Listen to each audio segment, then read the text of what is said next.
Hello guys, welcome to my mini vlog. So Sankranti దగ్గరకు వస్తుంది కదా అని చెప్పేసి మొత్తం కిచెన్ మొత్తం క్లీన్ చేపించాము. ఆల్రెడీ 2-3 బెడ్రూమ్స్ అయితే అయిపోయాయి అనమాట. ఇంకా ఓన్లీ కిచెన్ హాల్ మాత్రమే ఇంకా మిగిలి ఉందని చెప్పి మొత్తం క్లీన్ చేపించామన్నమాట. ఎప్పుడో మార్నింగ్ 10 o'clock స్టార్ట్ చేస్తే ఈవినింగ్ 4-5 అయితే అయ్యింది.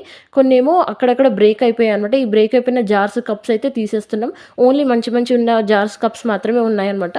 సో కొన్ని అయితే అసలు అవసరం లేని ఐటమ్స్ ఉన్నాయి ఇంట్లో. అవి అంటే మా అమ్మమ్మ వాళ్ళు ఇచ్చింది, నానమ్మ వాళ్ళు ఇచ్చింది అయితే అలానే ఉండిపోయాయి. అసలు అవి యూజ్ కూడా చేయట్లేము అసలు. ఈసారి ఇవన్నీ క్లీన్ చేసి పక్కకు పెడదామని అనుకున్నాం.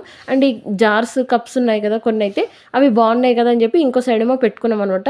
ఇక్కడ ఈ టిఫిన్ బాక్స్ చూస్తున్నారు కదా, ఇప్పుడంటే మనకి హాట్ ప్యాక్స్ అవన్నీ వచ్చాయి కానీ బట్ ఒకప్పుడు మాత్రం ఇదే క్యారేజ్ అనమాట.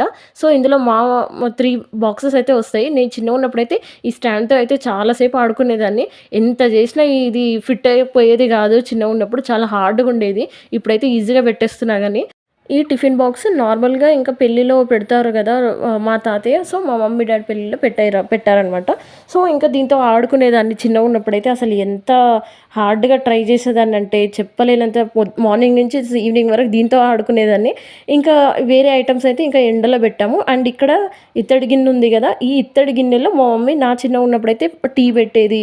లేదంటే ప్రసాదాలు వండేది. ఎందుకంటే ఇత్తడి గిన్నెలో ప్రసాదాలు గానీ, లేదంటే ఇంకేదన్నా ఐటెమ్ చేసుకొని తింటే మాత్రం చాలా మంచిది. ఇత్తడి గిన్నెలో తింటే చాలా మంచిదని చెప్పేది.